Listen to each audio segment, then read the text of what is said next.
Welcome to today's video. My name is Julian. On my channel, it's all about making you crypto fit. That means we discuss things around the beautiful world of decentralization, blockchain, cryptocurrencies, Bitcoin, and many of the other good things. Today, we stretch that a little bit, and you will see that a loop will happen, but we'll stretch a little bit, and I want to discuss Universal Basic Income, or UBI, with you, or how some people are calling it right now because of political campaigns, the freedom dividend, and so on and so on. And I want to give you a bit of my controversial opinion on this. And honestly, around UBI, unless you're saying I don't care, as long as you have an opinion, it is controversial. And I think that's very, very, very important. And I think that it is a very important topic. And I'm telling you, this topic around UBI will happen more and more people are going to care about it, and it's going to be interesting to see how certain governments are going to go into it. So at the very beginning, let's quickly define what this actually is, and then let's discuss some of the upsides, some of the challenges, and why I actually talk about this with crypto. And so let's see how this would kind of work out. So at the very beginning, let's define what is universal basic income. It basically means that a government or a group or a community pays its people pretty much without any kind of requirements. So you have this really basic income. And the US is thinking about this, at least a political candidate there. There have been tests all around the world in small communities, in little cities, and some report some really, really good outcomes, and some have reports of some, well, disastrous outcomes. And so before we go into some of the details and we talk about the ups and downsides, first, let me know what you think about universal basic income. Let me know in the chat, let me know in the comments. Are you yay or are you nay? Do you think UBI is actually going to make people super lazy, or do you think it's actually going to be a solution to many problems? Let me know, would be very interesting. Maybe let's discuss where is the need for this. Well, with automation, with robots, with many, many things happening over the next 10 years, 20 years, a lot of people will actually lose their jobs. They will have a very, very difficult time staying relevant in the workplace simply because many, many, many things. And look, I trained to be a medical doctor. There's going to be so many things that robots do way better than something as highly qualified and as difficult to study as a medical doctor. Think about radiology. I think it's one of the easiest examples. Looking at so many pictures. Do you have lung cancer? Yes or no? I mean, the robot is way, way, way better, and we already have those studies. We have a lot of studies on robots being way better, way more detailed than humans, and that's just the start. I'm not even talking about automated driving. I'm not even talking about cashiers. I'm not even talking about customer support, and then. I'm really talking about already very, very high-end jobs. And so the question is, what are these people going to do? How are they going to get their money? And so here's the idea. The idea is the government taxes large corporations and gets money from them and distributes it over the people. And it does sound really, really appealing. It sounds very interesting. And I see a lot of people cheering for it. But I do see, and here's where the controversial opinion comes in, I do see quite a lot of problems that if they don't get approached the right way, UBI is useless. And really, I mean, completely useless. So let me explain why. And for this, I have kind of prepared a small screen share to kind of show you why I mean this is totally useless. Let's think about some very, very basic ideas. So let's just say we have a small community, right? Because this is how it's been working so far. And let's say we have person 1, 2, 3, 4, 5, 6, 7, 8, 9, 10, right?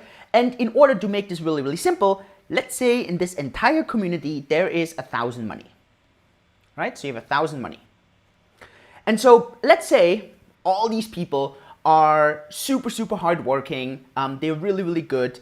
And normally you have these very normal distributions, right? Where you have, I don't know, maybe, and let me use maybe different colors here, where you have maybe 2 people who make tons of money, right? So they have access to a lot of money. This is quite normal. And then you would generally have like this middle class, right? So let's say this is the kind of middle class here. They have like a little bit access to money. And let's say now you have people who, well, don't have that much money, right? And you have them here. And so the idea is, in general, to distribute out of these 1,000 money, because there is only 1,000 money in the world. Let's define it very, very simple. Let's say you would be kind of trying to be smart, and let's say you double the amount of money that's out there. Let's say you make 2,000 money. Well, you could, but at the end, that's inflation. And inflation only works short term. At the end, simply what happens is all the prices double, right? So you can't just go and print new money. I mean, at the end, that's what governments are doing, right? That's what the US is doing, Europe is doing, every government is doing it.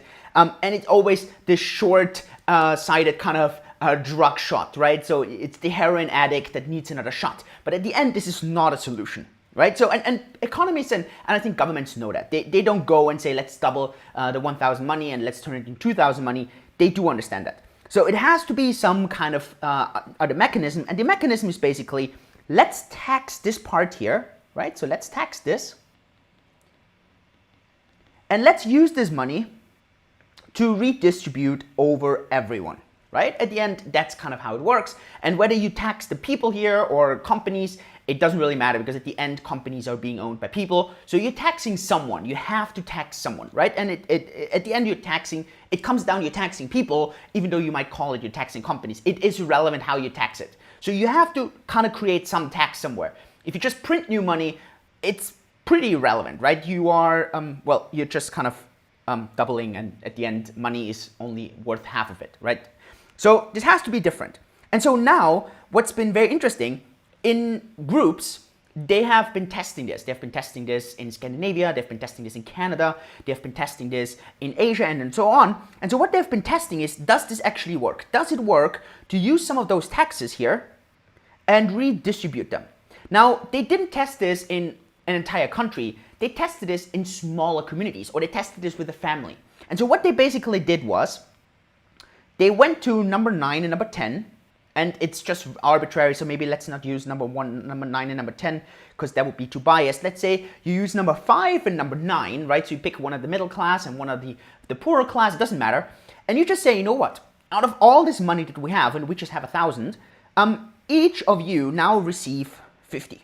You each receive 50 money.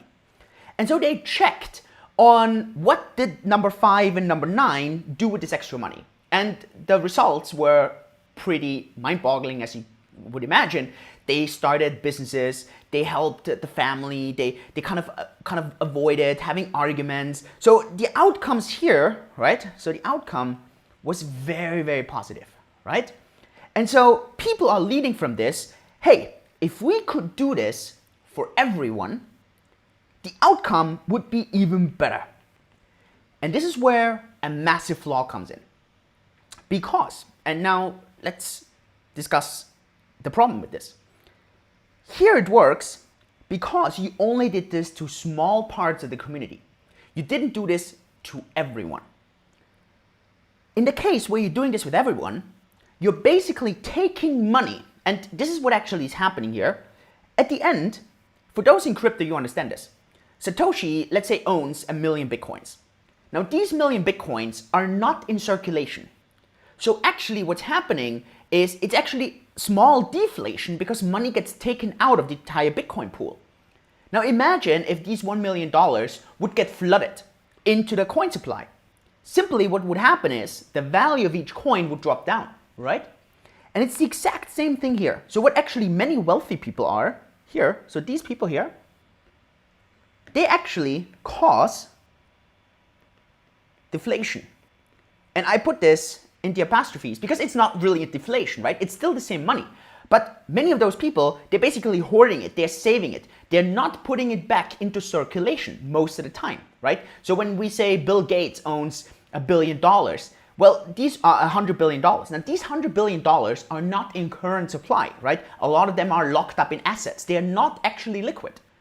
Now, just imagine if suddenly this money, let's say at the moment, there's 1,000 in, there's 1,000 money, but let's say there's only 500 in circulation. So it's just 500 in circulation. So let's say the government says, you know what? So out of those 500 that are not in circulation because they are being owned by some people, let's tax them. And let's say out of the 500, we are taking 10%. So we do this 10% tax, right? Luxury tax, or whatever you want to call it, out of 500. So 50. And we divide this by the people, so 10, which equals 5 money per person. And we give each one 5 money. Now, we actually don't have a benefit for each of them because suddenly everyone has an additional 5 money. And at the end, what this actually does is it's some kind of inflation. It's not actual inflation because it's not the money actually being printed. It's just suddenly there's more money in circulation. And at the end, this is really, really awesome in the short term, but it doesn't work in the long term because it puts some inflation to it.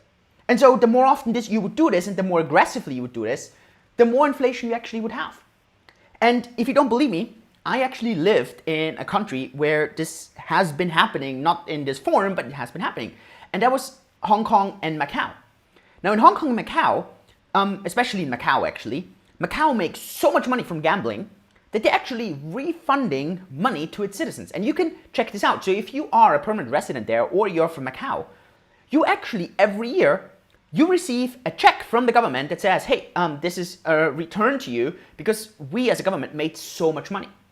And you can look this up if you want to, right?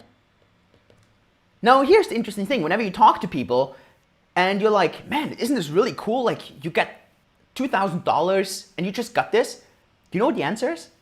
They all said, well, at the beginning, when they started this, it was pretty awesome. But right now, all the prices basically just priced this in. It's irrelevant because everyone's getting it, right? And so that's where this massive problem comes in. If you just give it to a few, it works for those few. But as soon as you give it to everyone in equal amounts, it's nothing else than some kind of inflation. And so obviously, and this is where now my opinion comes from, the way most of those UBIs are suggested, in my opinion, they're completely going to fail.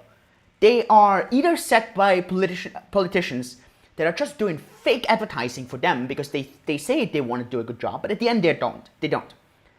That's a very, very key thing. Or it's done because of short-sightedness, because people don't really think things through, and probably it could be a thing of both. The actual solution, and now this is where crypto is coming in, right? And I don't think in this case Bitcoin is the solution, so let me discuss this. The actual solution is you need to have some kind of qualifier. Some kind of qualifier on who should be getting the UBI and who doesn't. And this qualifier has to be something that basically everyone can get from the age whenever you want to start this. Let's say you want to do this from 16 years, your choice, all the way till when you die, right? So it has to happen. It has to be possible in all of those. So you need to come up with some qualifiers. And so, very interesting, Singapore, where I live, they have some kind of qualifiers. Now, I don't necessarily agree with all of them, but that's very subjective, right? At the end, it's about coming up with those qualifiers, and probably you need an ethics committee, and you need psychologists, you need economists, you need people who sit down and say, what are these qualifiers? So Singapore is very, very interesting in the qualifiers. So for example, you have to be married, very arbitrary, especially in today's world. You need to have a job, you need to have a couple of things, right, that are achievable, feasible in pretty much all ages. Or you have to study, you have to have a job, you have to be married, and so on. So it is achievable in theory in all those ages. And then you get public housing, and you get some support, and you have health service, and so on, right? And at the end, they tie it all together to this. And at the end, it's nothing else than some form of UBI. And personally, I think that's why the government here is quite well respected, and the people are actually quite happy. Yeah, you can always complain about your government, let's be fair, right? There's always things to be improved. But at the end, that's what they kind of enjoy. And so the interesting question obviously is, what are those qualifiers? And I mean, it could be a lot of things, right? And we could discuss, one qualifier could be that you don't break the law, that you don't do anything illegal, that you somehow kind of contribute to society. Personally, I would probably also make you have to prove that you voted, because then you basically are contributing to society. So it has to be something, right? But it has to be something that doesn't take you 40 hours a week, because at the end, then it's just a job. So it has to be something that might take you an hour a week on average, right? If at all. Or it's just something that you're contributing to society and you're just living basically with the rest.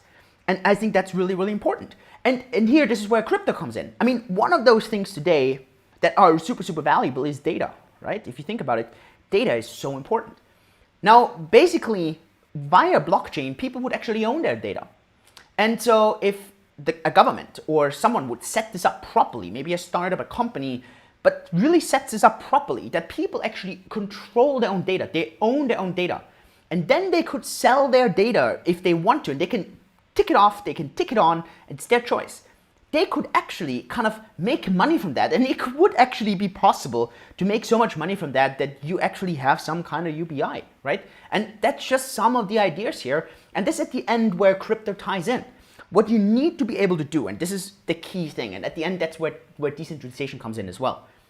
You need to put a person in charge of themselves. They need to be able to decide, do I want to be part of this or do I not? Because only then this could actually work. Because then you would have people who are like, screw that, I'm not taking part of this. I don't need the government to support me. I can do it myself. And in return, I don't need to play by their rules. And then others say, you know what? I totally want that. And I'm okay with that. And at the end, that's what it really comes down to. Because otherwise, I tell you, UBI is nothing else than a really nice kind of marketing gig that most people don't really think through. So yeah, that's kind of my polarizing opinion here maybe. I really don't believe in how UBIs are proposed at the moment. I think they're really going to fail. I think it's just not going to work. And I think people advertising for it either don't think it through or they haven't clearly explained how this should work. Let me know what you think. And if you get value at this, give me a thumbs up. Let me know. And yeah, if you're listening to the podcast, please subscribe, leave me a review on LinkedIn, follow or like this, share this on Twitter, same thing, and on Facebook as well. With this, thank you so much. See you at the next video. Yours truly, Julian. Bye-bye.